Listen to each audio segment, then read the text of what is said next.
Now, did you fly into Saigon or Cam Bay or Da Nang? Where did you fly into? Well, I was supposed to fly into Saigon, Tansanuk, Uh-huh. okay? And they had a mortar attack that night, Oh, gosh. so we were diverted to Cam Bay. All right, so here you now, so you're on a plane. Did you know? Did you know before you landed that the plane had been diverted because of a mortar attack? Yeah, they told us. You know? All right, so tell me about that because up to this point you've done a lot of training, and you've had some alerts in Germany, and you know about Vietnam, but now you're actually going to Vietnam, and you haven't even landed in Vietnam yet, and already you're hearing about mortar attacks. Yeah. Did that get your attention? Go ahead. What was I going to say? Did that get your attention? No, not really that much, okay, but what really got my attention when we landed in Cameron Bay, we were in Cameron Bay for probably a day and a half. Yeah. And then they transported us down they flew us into On K. To join the the first Cav division, okay? First Cav, yeah. Mm-hmm. And then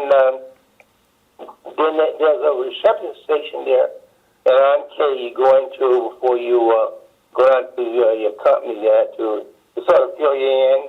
Well, and they want to expose you to basically what was around. So the one day we went, they took us. We had a young lieutenant that took us out in the outside of the compound into an area. Yeah. That was somewhat wooded, taking us through whatever. Okay, and you can see bullet marks all on trees and such. Oh. And he got us lost. Oh no. That's what got my attention. Oh, so you're off the base. You're seeing bullet holes. You're seeing the physical effects of war, and now this lieutenant who's got you out here doesn't know where he's going. Right, we got lost. So finally, they got us out of there. So How did they send out a jeep, or did a helo come in and somebody took over the jeep, or what happened? No. They finally shot an asthma and told us they gave us the coordinates. Okay. And we found our way back. I see. And, Wow. And so the next morning I went down to my company down and went to B Company, 15th Med Battalion, which was attached to the First Cav Division. That's where I ended up at. And was that was it on K? Yeah. Okay. So is that basically where you spend most of your time then at on K? No, on K was like a point of debarkation. Ah. When you're on K, they make sure that they dispense all your gear to you and everything that you need, weapons and so forth, helmet, flight jacket, ammo, whatever, and your clothing and such. And then I was on K for probably about 2 days, and then they shipped us out to an LZ landing zone. LZ, yeah. We went into a landing zone called Bong Song. Bong Song. Yeah, Bong Song, yeah. That's we went there. Bong Song. I was, go ahead. No. So Bong Song, and then what were some of the, do you remember the names of some of the LZs? We were at Bong Song, and then we moved from Bong Song up to LZ, we went to Phu Phu, yeah. And then they moved my company to LZ Jane, and there was Omaha Beach there, and it's several different names. The names that we would probably use were either states or cities or something like that. Sure. Mm-hmm. But anyway, I got down to my company, that was on May the 5th, and Of 67? yeah, in '67, yeah, Yeah. May the 5th, and on June the 5th, early one morning, they bombarded our camp. Wow. Yeah, our camp was completely destroyed. Wow. And they had set the medical group up in the L. If you can envision an L, a capital L, okay. Yeah. They set the medical group up in the L, in the center of the L of an ammo dump. Oh, God. And early one morning, the Viet Cong came in and blew it up. And I mean, you were there at the time. Yeah, and by the time what happened is that they did that, and then when the initial explosion went off, okay, we go to the bunkers, okay, Yeah. and we stay in the bunkers until we get pretty much until we get all clear. But I was in the bunker for about 4.5 hours, from about 4 in the morning before day, Yeah. until about 9 o'clock.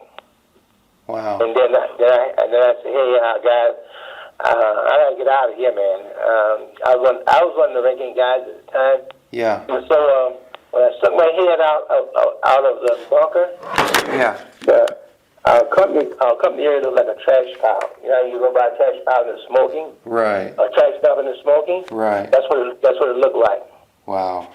And at that time, I only had on a T-shirt and some skivvies, no pants, no shoes, no nothing. So I tiptoed across that exploded ordnance as much as I could. Went across the road to a South Vietnamese army post, and got some flip-flops and some pants, and then went up the hill, and there was a 2.5 truck up there, and I had some guys that was with me coming out of the bunker, so I got that, and we went back down and started pulling guys out.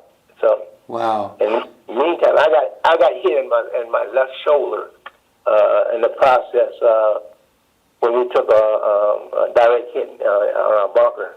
Was it mortar shrapnel that got you? Or concrete from the bunker? It's probably ordnance, because it was going off like big time. Oh, your own ordnance was going off from the incoming. Yeah. The incoming. Right. Wow. So,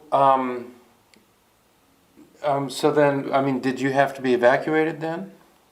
Yeah, I made about 2 trips back down to the company pulling guys out. And on my 3rd trip down, this major came up to me and said, hey, hey, let me have that. And you get on the truck, okay? I said, what? You get on the truck. And they sent me up to another LZ, and they threw me, I went down to the hospital, threw me down to Quin Yon, to the hospital, the 130th, it was like the 130th evacuation hospital in Quin Yon. Yeah. Did you know you were wounded? I knew, but hey, when your adrenaline is working for you, Yeah. you don't pay any attention to it. So it sounds to me, I mean, what I'm hearing you say is you were being a soldier and helping out your fellow soldiers, but it sounds like you were being the medic, right? You're playing the role of the medic, and then some guy had to step in and say, hey, you're wounded, you need to... Yeah, I was doing what I was trained to do, yeah. Without thinking, you're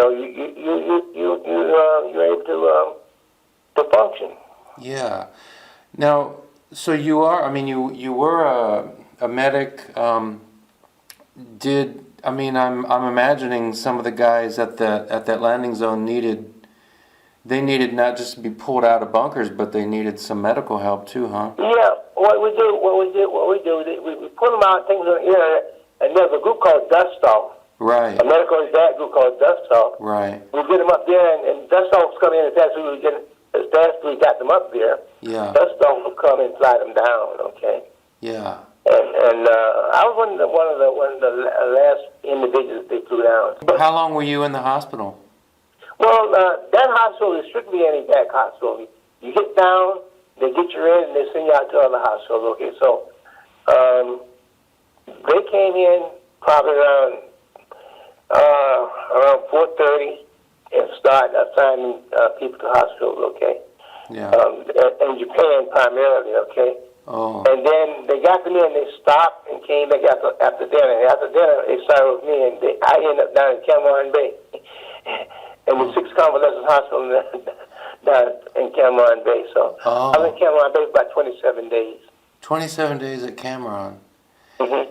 And what was the injury? I mean, how would you describe the injury you had? It was shrapnel to my left rear shoulder, to my left rear, not shoulder, but chest. To your chest. Mm-hmm. The rear portion of my chest. Mm-hmm. Does that wound still bother you? No, not really. I ended up getting a Purple Heart and all that too. Sure. Yeah. So. Wow. And so when I came back from Cameron Bay, spent the night in RNK, and I actually the whole company was in RNK. They had rebuilt. We had 85% casualties. No one was killed though. Wow. Yeah. You said 80% casualties? 85% casualties. Holy cow. So 27 days, and then you're back out in the field? Yeah. Wow. Now, when did you actually arrive in Vietnam? Is that early '67?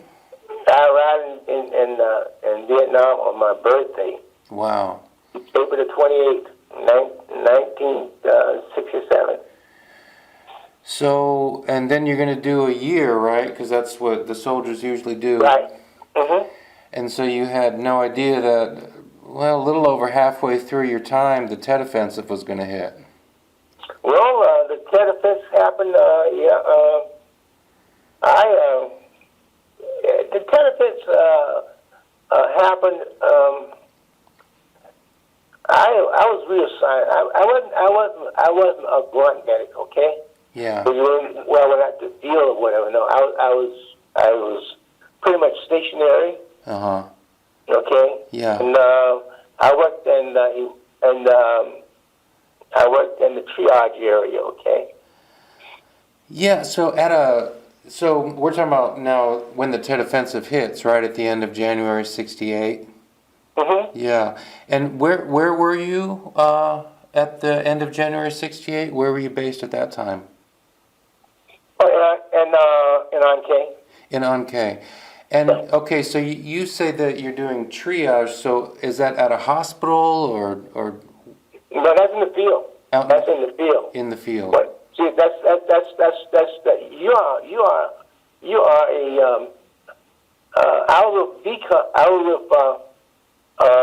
I was with B Company, the 15th Battalion. Okay. Yeah. A whole battalion. Okay. Yeah. We support the 3rd Brigade of the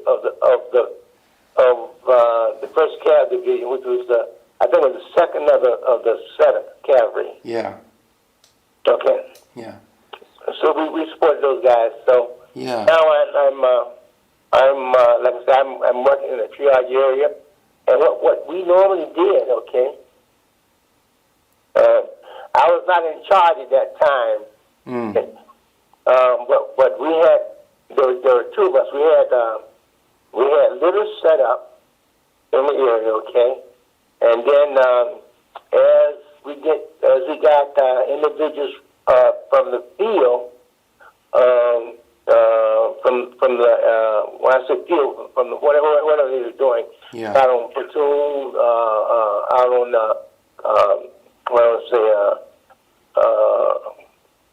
they're out on maneuvers and such, okay? Yeah. So as we got those guys in, if someone was injured, we work on them. Yeah. And then call in what we call dust off. The dust off, yeah. That group, okay? Yeah. To get them out of there, okay? Right. So actually the longest they would stay in our area would probably be about a half an hour at the most. The wounded guys. So what are so triage, you're kind of saying, okay, well, this guy's gonna he's going to make it. You know, he needs to be tended to, but he's basically, you know, okay.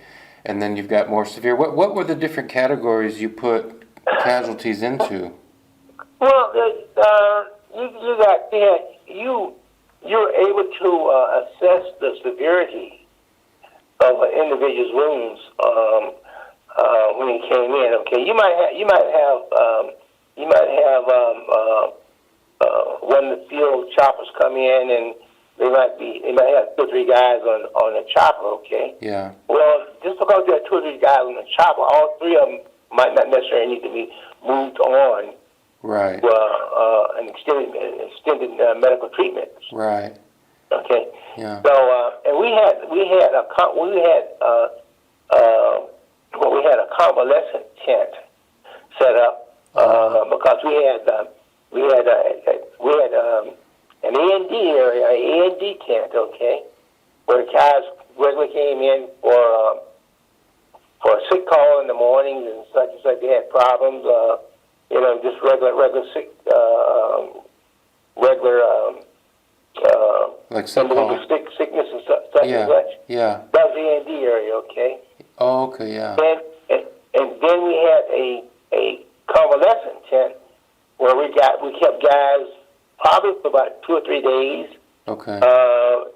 To observe, or then they go back through their comes, or if they weren't moving along as far as the treatments were concerned, then we moved them over to send them out to hospitals. Okay. Yeah. Now the guys that came in were given rooms and whatever. Okay, and such. Those guys we got out. If a guy come in and he's not responding. Yeah. Whatever. Okay. Yeah. And we look at the wound. Whatever. Okay. Yeah. And he's pretty much gone already. Yeah. Then there's no need to move him out. Okay. Right. Okay. Because right behind the back door to my area. Yeah. Was a tent with grave registration people. Yeah. Yeah. So and I had 3 doctors. I trained 2. Actually, I trained all of them when they came in because they were fresh out of med school. Mm-hmm. They know medicine, but they don't know emergency medical treatment. Okay, they know medicine basically. Yeah. But emergency combat time medical stuff, they did not know. Okay, but we would train those guys, and if we got mass cal, I would have probably 6 or 7 litters set up. Okay, each doctor would have a litter. I had a couple of guys that worked with me. They would have a litter, and then I would have one. Okay. Yeah. And we would work on the individuals that we had, and so forth and so on. Okay, doing IV cut downs and protecting that wound and putting Vaseline dressings on their chest to make sure that no air got into their chest to collapse their lungs and such. Okay. Yeah. So it was a situation like that, and then if a guy came in breathing, yeah, he stood a good chance of going home. Right. If we can get him on that dust off and. If he hit that breathing, okay, I can save his life. Wow.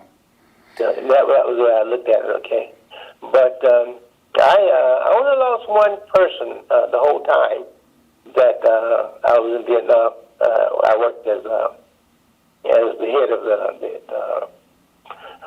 the unit there. Yeah. He was a South Vietnamese police. He came in, and he was just chit-chatting, whatever. Joe was just chit-chatting. So I'm working on him. I close his wound on the front, put a patch on that and such. Okay, and I made the cardinal mistake. I didn't check his back. And so I closed the wound, and we just chatting. I hooked up an IV to him. I said, "I'll be back." And look at him going to get some lunch. He said, "Okay." Yeah. So I go to get lunch, and then before I can get 2 or 3 bites in my mouth, someone called and said, Hey, Sergeant Hayes, you need to come back here quick like this. What? He said, that guy is desperate for air, okay? So Oh. I ran back over, and when I put them over, the litter was full of blood. There was a big hole in his back.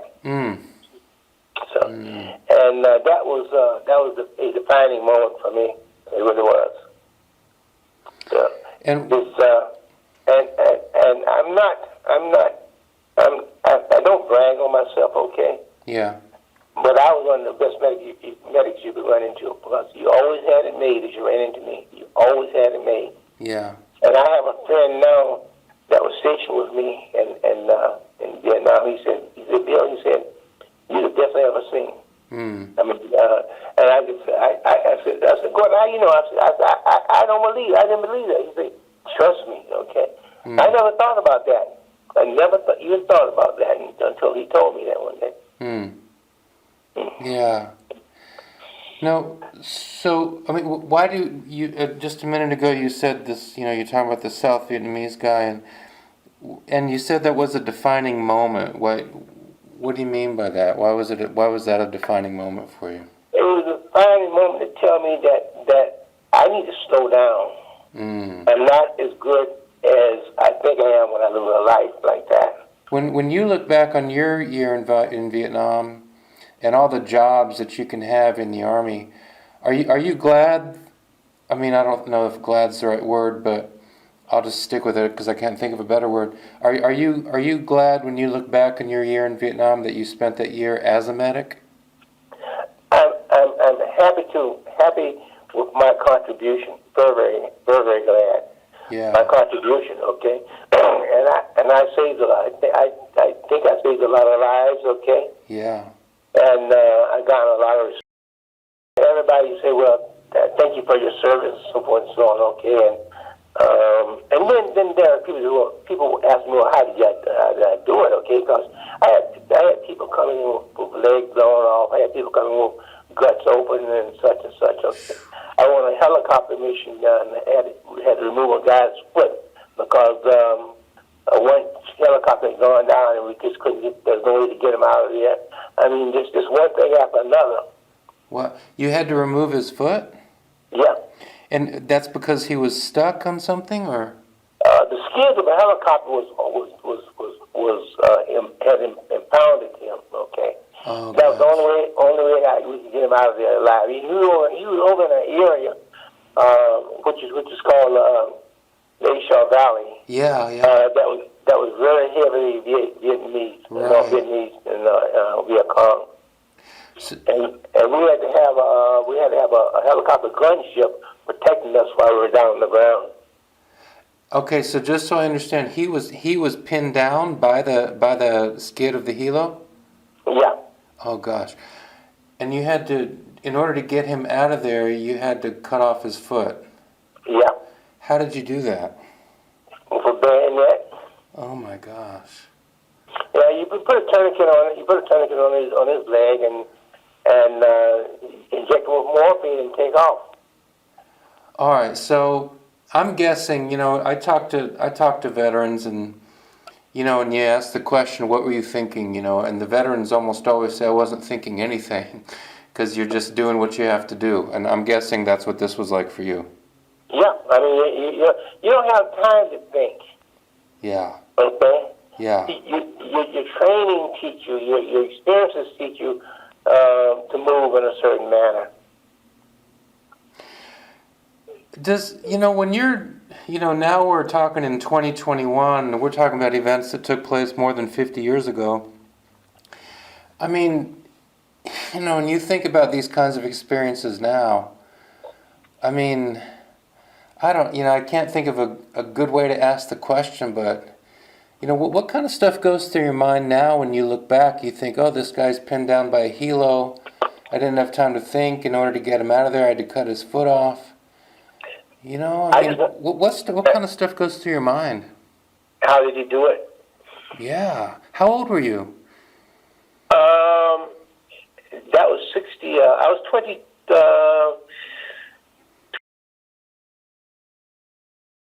Is there anything today that a smell or a sound or a sight? Is there anything?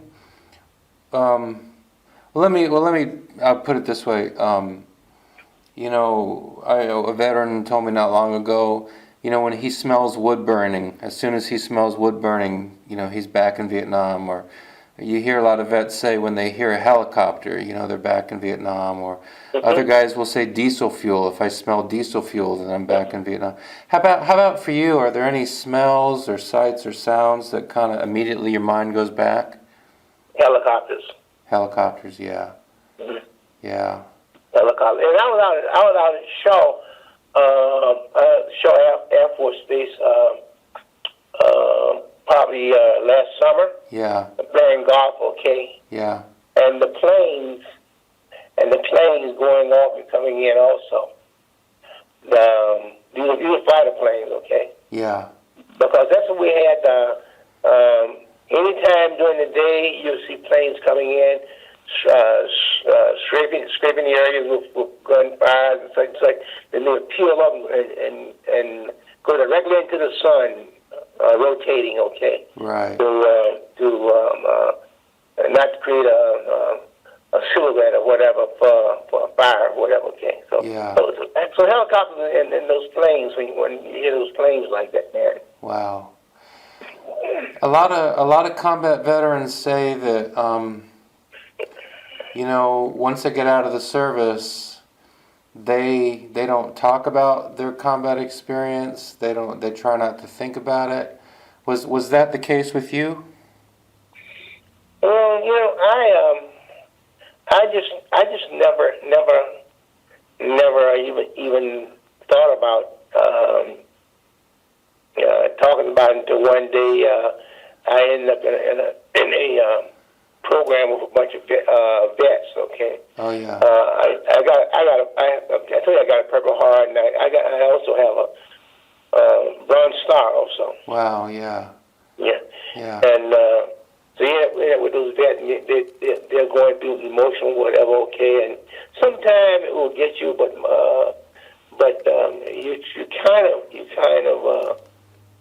after a while you kind of become callous to just hearing about whatever. Okay, and until you really sit down, just like you asked me early on, did this really affect me and whatever?